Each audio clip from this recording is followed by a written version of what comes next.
गुरवे गौरचन्द्राय राधिकाय तदालये कृष्णाय कृष्णभक्ताय तद्भक्ताय नमो नमः। ॐ नमो भगवते वासुदेवाय।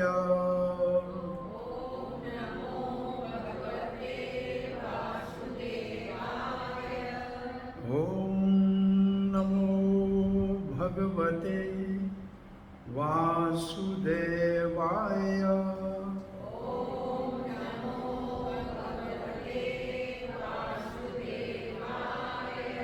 ॐ नमो भगवते वासुदेवाय।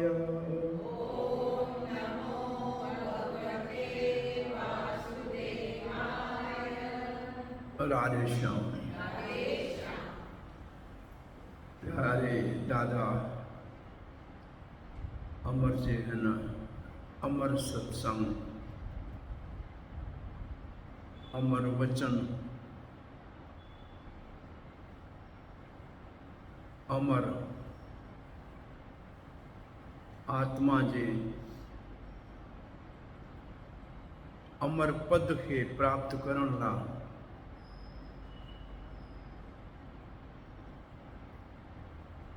तव्हां सब भाग्यशाली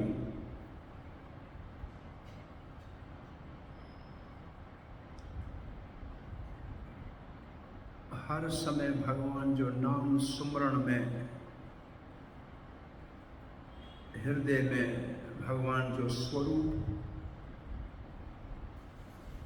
जबान ते भगवान जो नालो,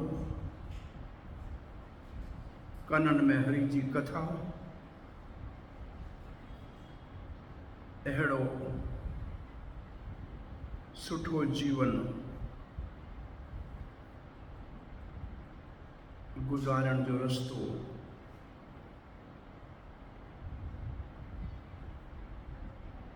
वॾी कोशिश सां सालन जे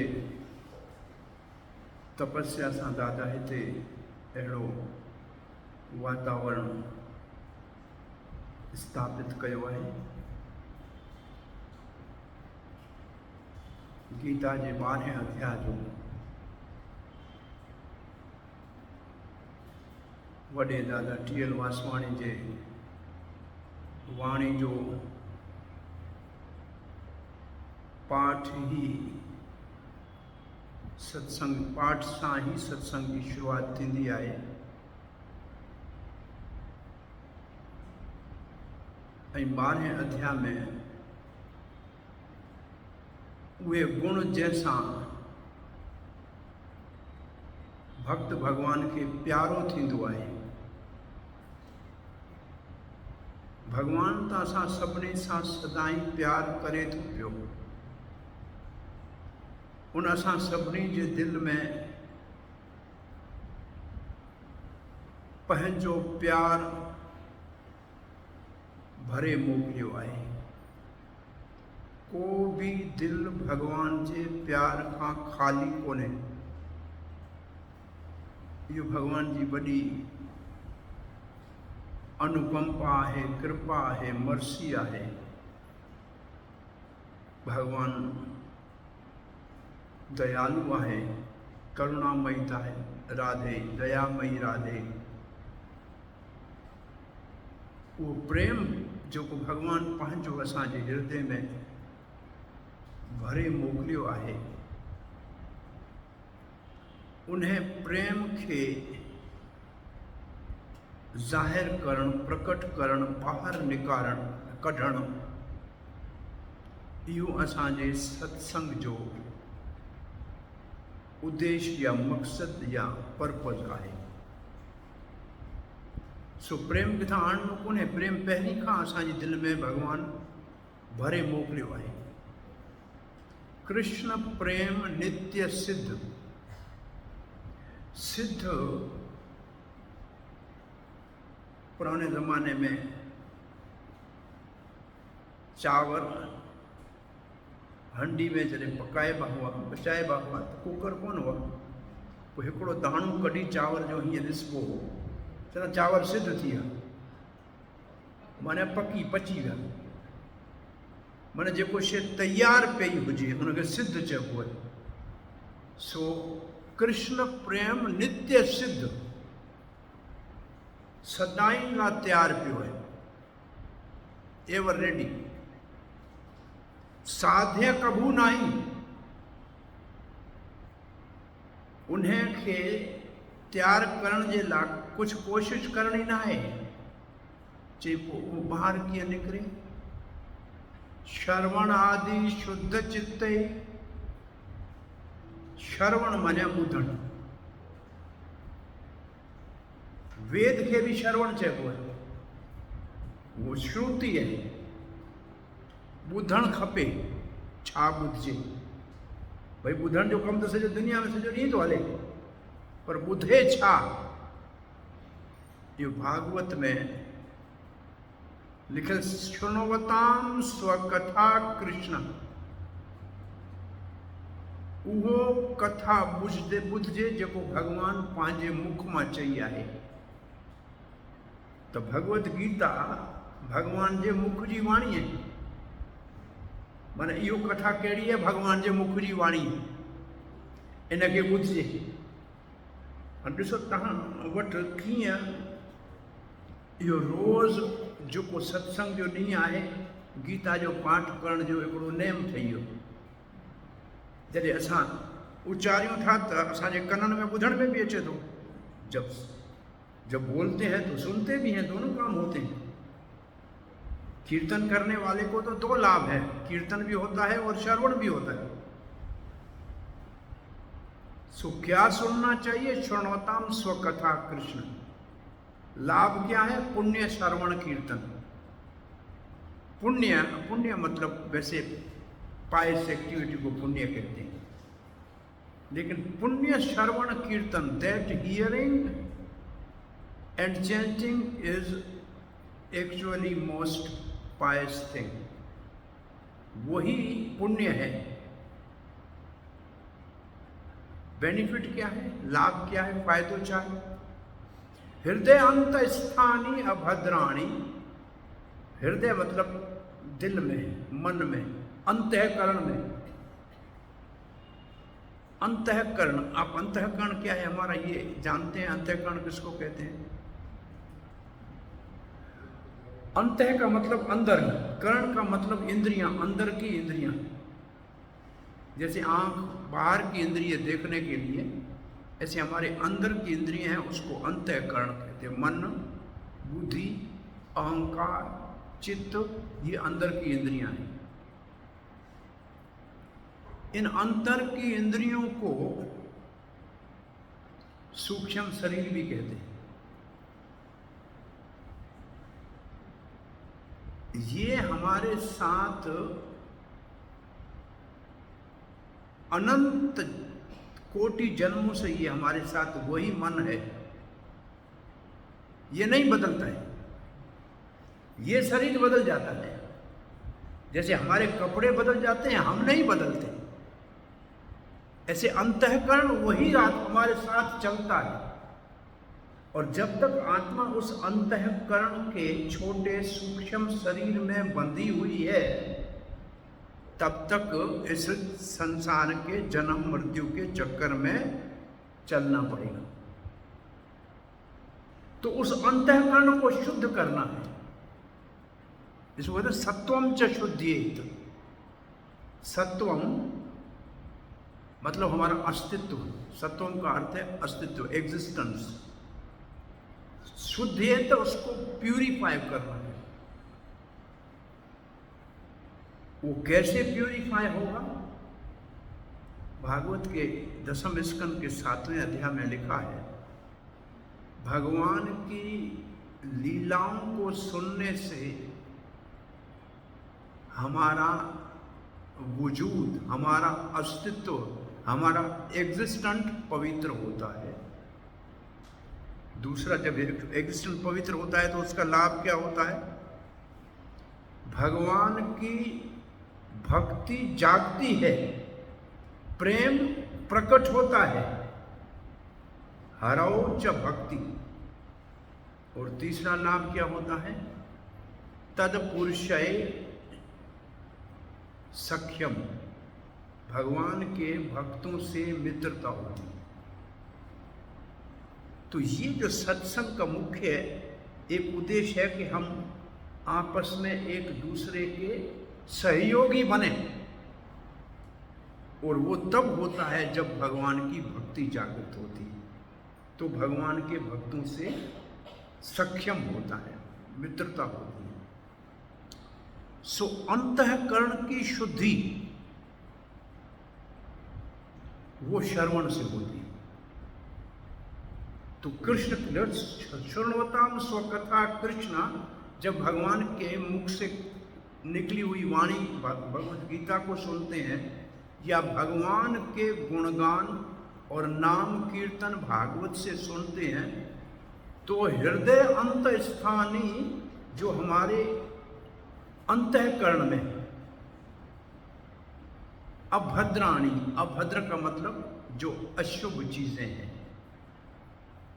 काम क्रोध लोभ मोह मद मत्सर, ये सब अशुभ या अभद्र विचार हमारे अंदर में हैं। धुनोती, वो सब धुल जाते हैं।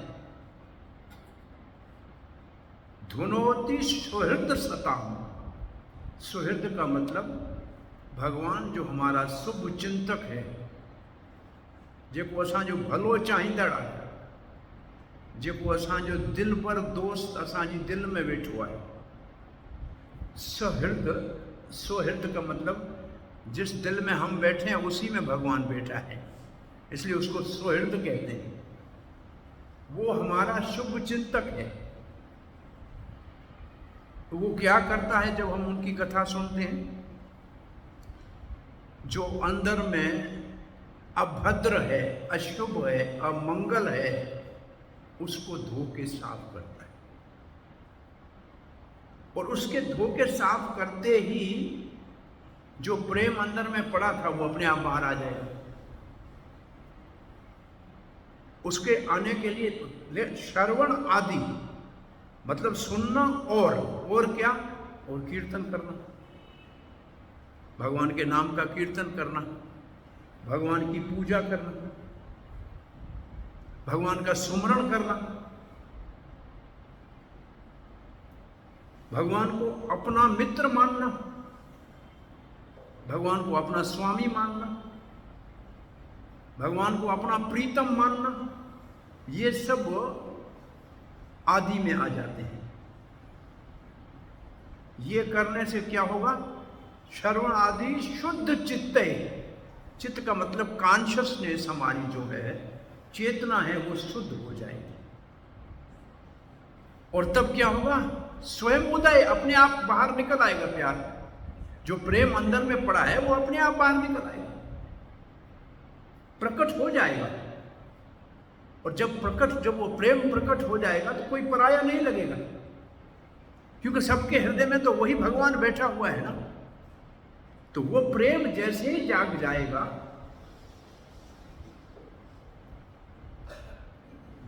इसको कहते हैं जैसे पेड़ की जड़ में पानी देंगे ना तो सारा पेड़ हरा भरा अपने आप हो जाएगा। ऐसे एक भगवान का जो प्रेम हमारे हृदय में वो जाग जाएगा, तो फिर हम स्वयं, हमारे सारे रिश्तेदार, फिर हमारे सारे बंधु बांधव, फिर पूरा समाज, फिर मानवता, सभी उससे प्रसन्न हो जाएंगे। एक काम का, जैसे पेट में भोजन डालेंगे तो दिमाग को भी शक्ति मिलेगी, हाथ को भी शक्ति मिलेगी, पांव को भी मिलेगी। एक जगह भोजन डालने से सारे शरीर को शक्ति मिलती है। एक भगवान की उपासना करने से सब देवी देवताओं को लेके सारे प्राणियों का भला हो जाता है। नहीं तो पानी अगर फल पे डालेंगे, फूल पे डालेंगे तो बढ़ेगा, तो धुल तो जाएगा, लेकिन जो वृक्ष बढ़ेगा तो नहीं। तो इसलिए भगवत प्रेम जिसने प्रकट कर लिया, यो माम पश्यति सर्वत्र, जो मुझे सब जगह देखता है, सब में मुझको देखता है, वो कभी मुझसे दूर नहीं होता, वो सदा मुझसे जुड़ा हुआ होता है। तो ये हमारे सारे सत्संग का जो मुख्य उद्देश्य है, जो कोसांज सत्संग जो मुख्य मकसद होना खपे, वो उन भगवान के प्रेम के जागरण है। इन दुनिया में उन भगवान के प्रेम के, हमने इस दुनिया में उस भगवान के प्रेम को विकृत कर दिया है, विकारित कर दिया है। उसको that pure love of God is, कहा जाए कि ट्रांसफॉर्म भी अच्छा, विकृत के लिए शब्द ट्रांसफॉर्म प्रॉपर नहीं है, विकृत हो गया है, बिगड़ गया है। और वो किस रूप में बिगड़ गया है? काम के रूप में। ये सारा संसार काम के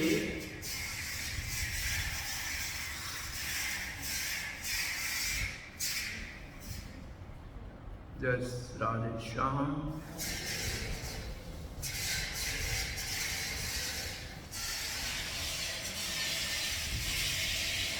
कुछ काम हो रहा है।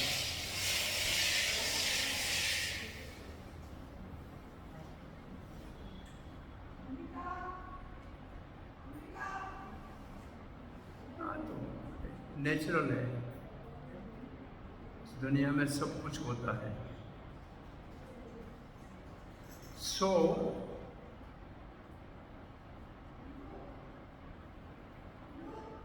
प्रेम विकृत हो गया है, परिवर्तित नहीं, विकृत हो गया है काम में।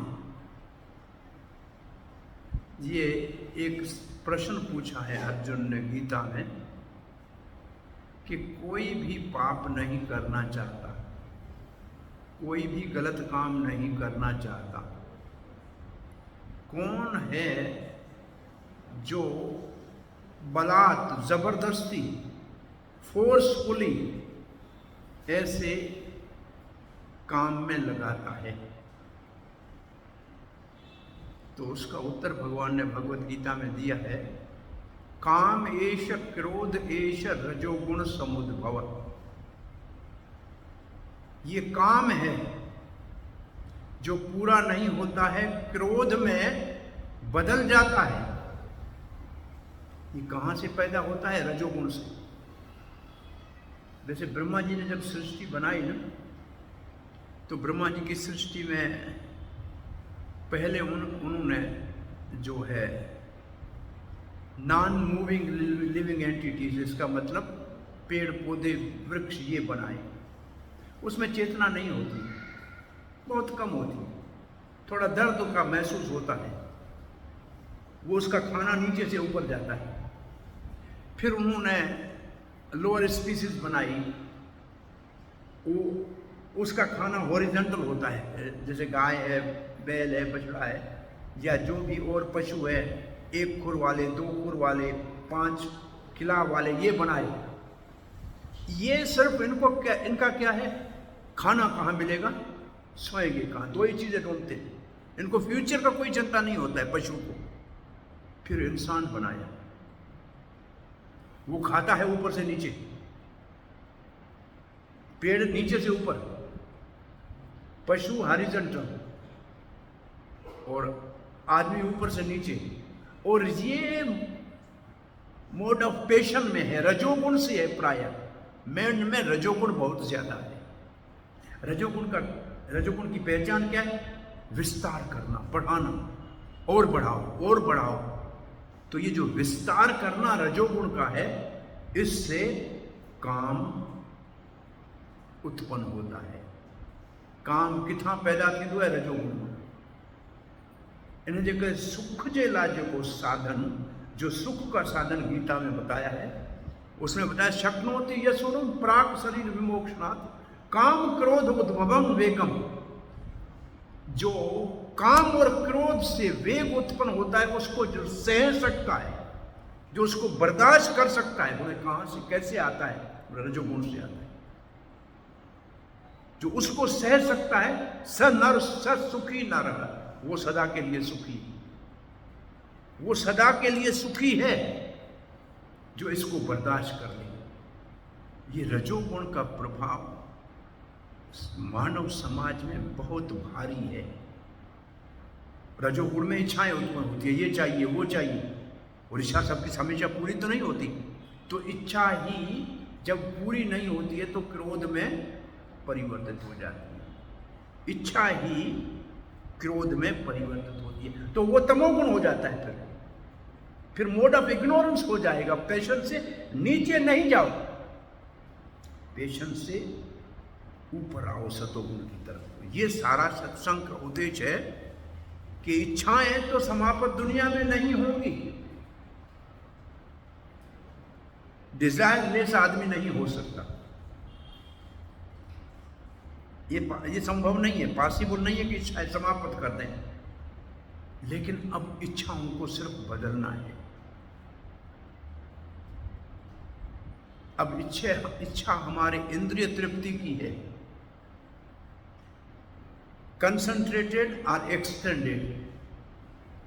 पशु जो है ना, उनकी इच्छा सेल्फ तक है, कंसंट्रेटेड है, अपने लिए, और किसी का चिंता नहीं करना है। इंसान की एक्सटेंडेड है, वो अपने लिए, फिर परिवार के लिए, फिर कम्युनिटी के लिए, फिर ऐसे उसकी इच्छा का सर्किल जो एक्सटेंडेड है। ये दोनों जो है, ये इच्छाएं अपने इंद्रिय तृप्ति की है, इसको कहते हैं काम। काम की डेफिनेशन ये है, अपनी इंद्रियों की तृप्ति करने की इच्छा को काम कहते हैं।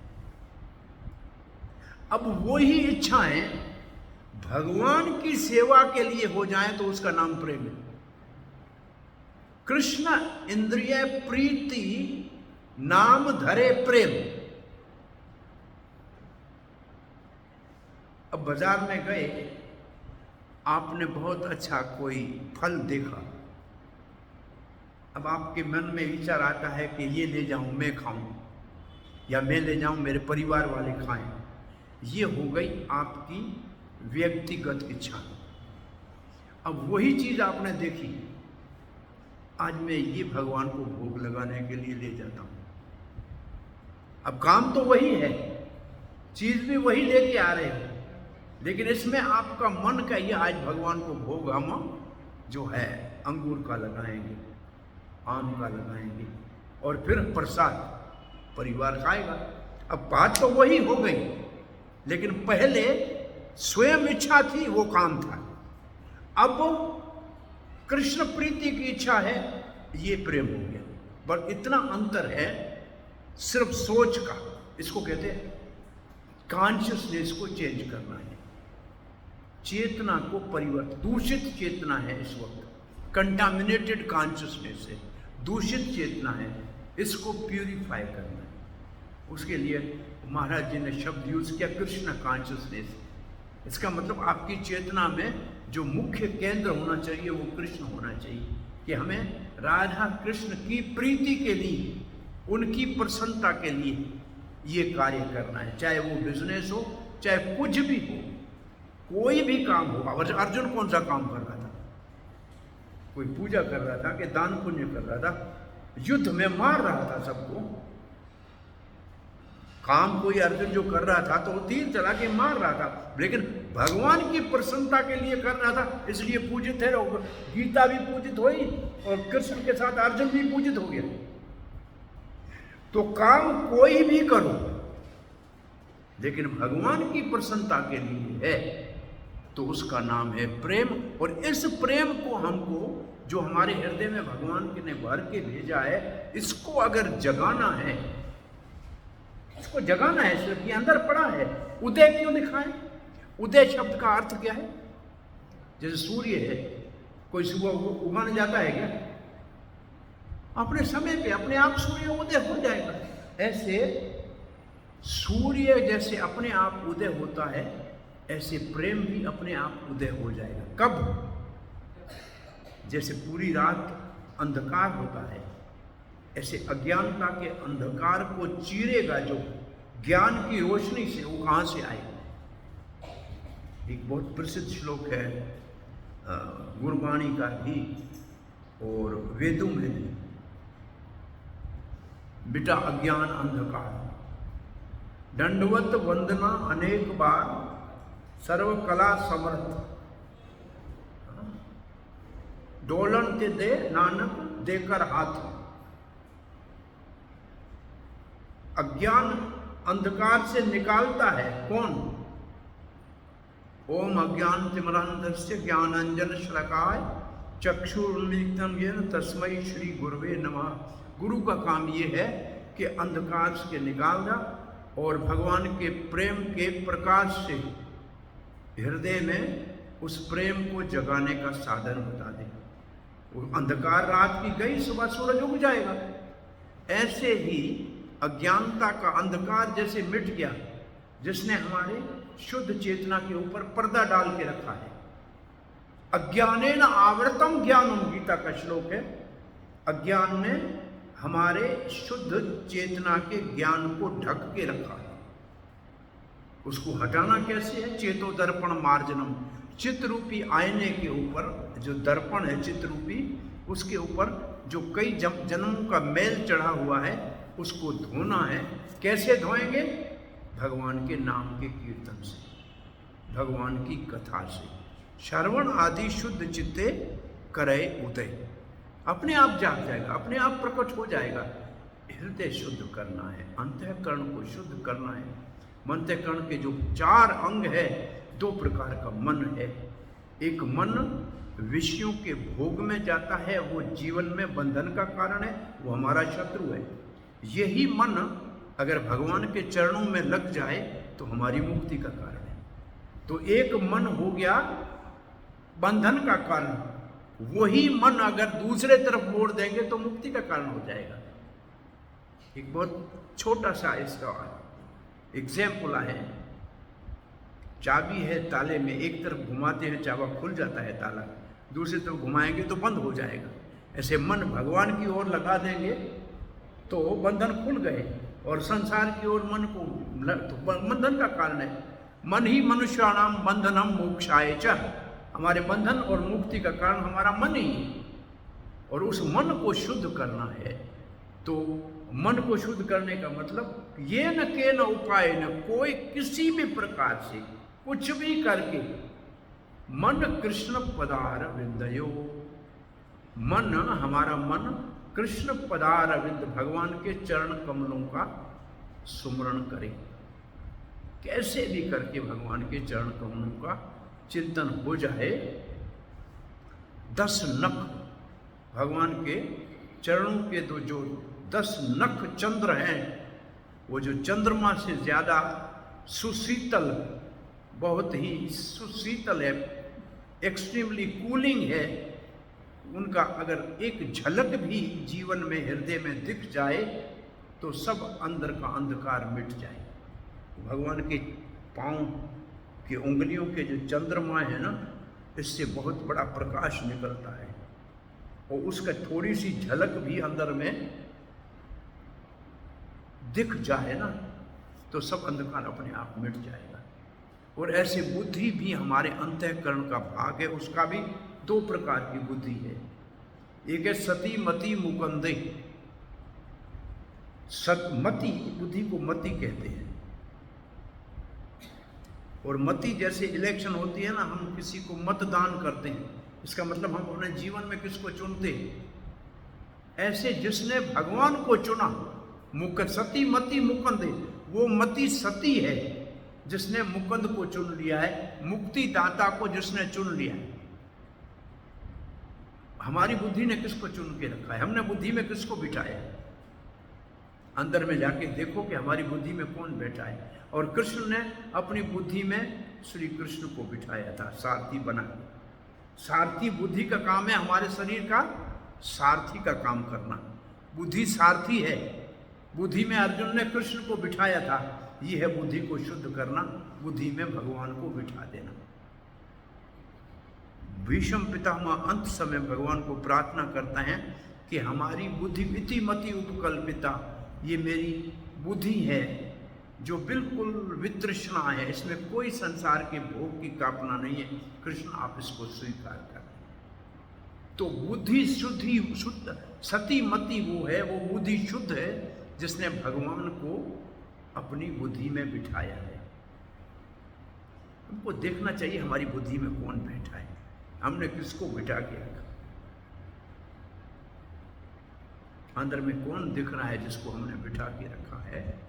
संसार में तो बहुत सी चीजें हमने भर के अंदर रखी है, और ये सत्संग, और उसमें जब भगवान की करुणा और दया का कानून के द्वारा अमृत हृदय में जाएगा तो हृदय में जो जल रही अग्नि है वो शांत हो जाएगी, हृदय पिघल जाएगा। पहले दुनिया के सारी मूर्तियां जो अंदर है वो सब पिघल जाएंगी, और फिर उसी हृदय में, उसी बुद्धि में सामने जो दिख रहा है राधा श्याम सुंदर, उसकी मूर्ति विराजमान हो जाएगी। तब समझें कि हमारा बुद्धि शुद्ध हो गई। अहंकार भी दो प्रकार का है, एक झूठा अहंकार, मैं और मेरा, ये शरीर को ही मैं मानना झूठा अहंकार है। शरीर से जुड़ी हुई चीजों को पकड़ के बैठना ये झूठा अहंकार है। मैं मेरा, मैं मेरा। सच्चा अहंकार है मैं भगवान का, भगवान मेरा, ये सच्चा अहंकार है। तो वही चीज जो झूठी है उसको सच्चे रास्ते पे लाना है। चेतना को दूषित को शुद्ध करनी है। मन जो इंद्रियों में भटक रहा है उसको भगवान के चरणों में लगाना है।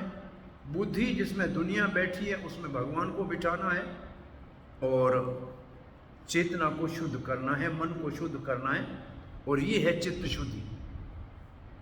और तो वो प्रेम अपने आप बाहर प्रकट हो जाएगा। एक जन्म भी इसमें लग जाए तो कोई घाटे का सौदा नहीं है। कितने जन्मों से हम दुनिया में आए हैं और गए हैं, कोई गिनती नहीं की जा सकती। पहले भी कभी हमने आपको कहा था कि गीता का एक श्लोक है कि वासांसि जीर्णानि यथा विहाय, जैसे कपड़े इंसान पुराने बदल के नए पहनता है, ऐसे आत्मा पुराने शरीर छोड़ के नए शरीर धारण करती है। तो एक जन्म में आपने कितने कपड़े बदले हैं कोई नहीं बता सकता। ऐसे हमने कितने शरीर बदले हैं कौन बता सकता है, कोई नहीं बता सकता। शरीर तो कई हमने बदले हैं। इसलिए एक जन्म में ये मानव के दुर्लभ, मानव जन्म बहुत दुर्लभ है। जैसे समुद्र कोई पार करना है, दुनिया को, संसार को भव सागर कहा जाता है। ये दुनिया क्या है? सागर है। अब आपको सागर को पार करना है तो क्या चाहिए? नाव चाहिए। और ये मानव शरीर सुदृढ़ नौका है। इसको शास्त्र ने लिखा है नर देहम, मतलब ये मानव का शरीर, निर्देहम स्वकल्पम, वो बहुत दृढ़ नौका है। संसार पार करने के लिए इससे अच्छा और कोई साधन नहीं हो सकता।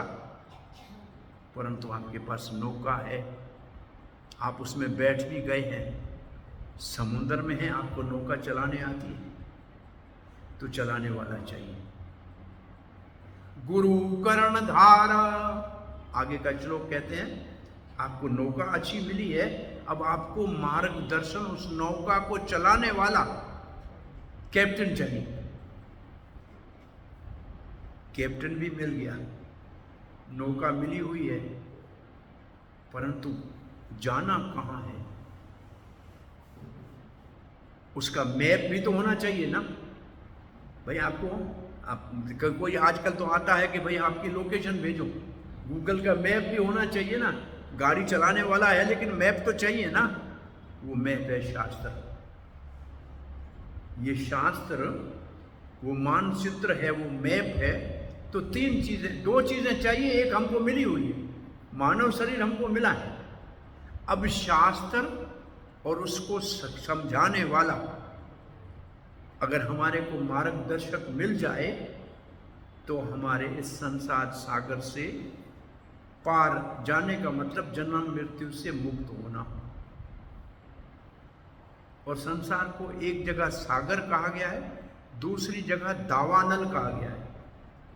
दावानल का अर्थ होता है, दावानल कहते हैं वन में लगने वाली आग को, फॉरेस्ट फायर। अब कोई आदमी जाके आग नहीं लगाता है वन में, पेड़ आपस में घिसते हैं और आग लग जाती है। ऐसे जब आग लगती है फॉरेस्ट में तो उसके लिए बुझाने के लिए ऊपर भगवान कृपा करके बादल आके बरसात हो तो उसको बुझाना संभव है। अभी फायर ब्रिगेड से वो बुझने वाली नहीं है, उसके लिए करुणा चाहिए। ये करुणा के कृपा का बादल ऊपर से भगवान बरसाए तो वो आग बुझ सकती है संसार की। आजकल आर्टिफिशियल ऊपर से जाके जो वो पानी फॉरेस्ट फायर होती है तो जहाज़ों में जाके ऊपर से पानी बरसाते हैं, वो आर्टिफिशियल बरसात करने का प्रयास करते हैं। और तो हम देखा था एक फॉरेस्ट फायर एक जगह लगी हुई थी, बड़ी फॉरेस्ट जहाँ होते हैं, कनाडा में थे हम। ये गीता नगरी हमारी एक फार्म था, हमने कहा रथ यात्रा में वहाँ जाना था, आग लग गई इसलिए बोला सब खाली कर दो। अब सब अंदर से खाली करके आ गए। अब देख रहे हैं फायर, ऊपर से पानी फेंक रहे हैं, जहाज आ रहे हैं ऊपर से पानी। तो ये आदमी के बुझाने की बात नहीं है, ये तो ऊपर से कृपा होगी तब बुझेगी। तो वो कृपा भगवान की कैसे प्राप्त होगी? ये संतों महात्माओं कहते हैं भगवान की कृपा की मूर्ति है। हिज ग्रेस लिखते हैं किसको, हिज डिवाइन ग्रेस लिखते हैं किसको, उसका मतलब भगवान के कृपा की मूर्ति। एक आपको उदाहरण दिया था पहले कि समुद्र के पानी का कोई उपयोग नहीं है, न पीने के काम का है न एग्रीकल्चर के काम का है, लेकिन उसी पानी को सूर्य जब आकाश में बादल बना के बरसाता है तो मीठा हो जाता है। ऐसे शास्त्र तो, वेद तो अथाह है, उसमें से हम अर्थ भी समझ नहीं पाएंगे, लेकिन किसी महात्मा ने बहुत बड़ी तपस्या करके और वो बादल की तरह अमृत बना के अपनी कथा के माध्यम से आपके ऊपर वर्षा कर दे तो आपकी प्यास भी बुझ जाएगी और आपके जीवन में भक्ति की कल्टीवेशन भी हो जाएगी। उसको अनुशीलन कहते हैं, कल्टीवेशन को अनुशीलन कहते हैं। अनुशीलन मतलब कल्टीवेशन। तो इसको कहते हैं वो जो बरसात ऊपर से बादल बरसाता है वो ये नीचे नहीं देखता है कि कौन इसको लेने वाला है। जो भाग्यशाली उसका लाभ ले, जिसका बर्तन सीधा है वो भर जाएगा, जो उल्टा है वो भरेगा नहीं। बरसात तो ऊपर से आती है सदा, तो भगवान की बरसात में कोई कमी नहीं है, सदा ही उसकी कृपा बरस रही है। हमारा बर्तन उल्टा है कि सीधा है, ये हमारे को देखना है। और असल में साधु संत क्या करते हैं? कुछ नहीं करते, एक ही काम करते हैं, हमारे बर्तन को ठोकर मार के सीधा कर देते हैं। कृपा भगवान की है और ऊपर से आ रही है, सिर्फ हमारा बर्तन उल्टा है, उसको सीधा कर देना है। वो जो सीधा बर्तन, और बर्तन किसको कहते हैं? दादा जैसे अपने सत्संग में कह रहे थे, वो संत के पास जाके पूछा कि क्या साथ रखें? बोला लोटा साथ रखो। बोला ये तुम साथ हुए लोटा रखते हैं? बोला ये लोटा नहीं, ये दिमाग वाला बर्तन वाला लोटा, वो साथ होगा तो कोई दो शब्द बोलेगा, ये भर गया तो तुम्हारा काम बन जाएगा। तो ये बर्तन है हमारा सोच वाला, ये दिमाग इस वक्त दुनिया की तरफ सोच रहा है, साधु उसको भगवान की तरफ सोच में लगाएगा। तो उसी समय भगवान की कृपा बरसाने वाली, राधा का नाम ही है बरसाने वाली, उसकी कृपा तो सदा बरस रही है, लेकिन लेने वाले को तैयार होना चाहिए। दादा लिख रहे हैं 22 मार्च को, जह मन जी ममता आहे मारी, या ममता आहे मारियो, जैसे इधर तो मारो, लेकिन इसका जह है मन जी ममता आए मारी। हाँ, यही गाल थी, मन ममता, ममता माने मुंहिंजो, ममत्व, ममत्व मुंहिंजो मुंहिंजो मुंहिंजो मुंहिंजो। हाणे दुनिया खे मुंहिंजो करण जे बजाए ममता खे मारण माने ॿाहिरनि शयुनि खे छॾे भॻवान खे पंहिंजो मञणु, इहे थियो ममता जो। ॿाहिरि न वञे मन, मन ममता किथे हूंदी आहे? मन में। जंहिं उनखे मारियो आहे, आत्मा में जीवन आहे ॿधियो। हाणे मन, मन जेको पहिरीं ॿाहिरि पियो वञे, ही जॾहिं अखर लिखनि पिया दादा, तॾहिं उनजे साम्हूं अहिड़ो कोई शास्त्र पढ़ंदा हूंदा जंहिंमें लिखियलु आहे त मन इंद्रनि जे ज़रिए विषयनि में ॿाहिरि वञे थो, तॾहिं ॿाहिरनि शयुनि खे असीं पंहिंजो मञूं था। इनखे मोह ममता चइबो है। इसको मोह ममता कहा जाता है। जब मन इंद्रियों के द्वारा विषयों में जाता है, उनको पकड़ते हैं, तो ये मोह हो गया। फिर आगे लिखा होगा, उसी मन को बाहर जाने से रोको, ये योग अभ्यास है, और अंदर आत्मा की तरफ उसको मोड़ दो। आत्मा में जीवन आहे ॿधियो। मन वही जीते जी आत्मा की खोज में लगा दिया, इंद्रियों में नहीं लगाया, आत्मा की खोज में लगाया। ये योग की बात है। तंहिंखे दुनिया जा दुख हरगिज़ न सताईंदा।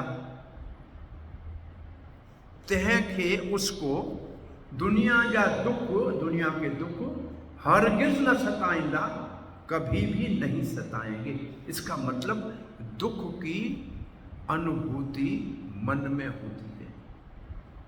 वास्तव में दुख और सुख कुछ भी नहीं है। मन ने मान लिया है दुख है, मन ने मान लिया है सुख है। मन ही दुख और सुख का कारण है। आत्मा में कोई दुख सुख का भेद है ही नहीं। वो तो आनंदमय है, वो आत्मा आनंदमय है। इसलिए मन आत्मा की तरफ चले जाएगा तो आनंद का अनुभव होगा। सो दुख होगा कहाँ से? जिस चीज में दुख है ही नहीं तो दुख मिलेगा कहाँ से? दुख तो है संसार में। मन जा रहा है संसार में, इसलिए दुख ही है। और मन जाए आत्मा तो सच्चिद आनंद है, भगवान का अंश है, वहां तो आनंद है, तो फिर तो आनंद ही मिलेगा। तो मन को बाहर जाने के बजाय अंदर की, बाहर मुख बनने के बजाय अंतर्मुखी बन जाओ, तो दुख, कभी दुख नहीं मिलेगा। तो दुख का कारण है मन, और यही मन अगर आत्मा की खोज में चला जाए तो फिर आत्मा आनंद स्वरूप है, और भगवान तो परम आनंद है, तो फिर कोई दुख नहीं है। इन शब्दों के साथ मैं समझता हूँ हमारा समय आज का जहाँ पूर्णाहुति पे पहुँचता है। हृदय सबके में भगवान ने प्रेम भर के भेजा है कि सबकी गठड़ी लाल, सबके अंदर लाल पड़ा है। खोजत जानत नहीं, उसको खोजना नहीं आता। ताते भयो कंगाल, इसलिए कंगाल है, अंदर पड़ा है, खोजना नहीं आता है। एक भिखारी था, एक पुरानी पेटी के ऊपर बैठ के भीख मांगता था, रुपया रुपया रुपया।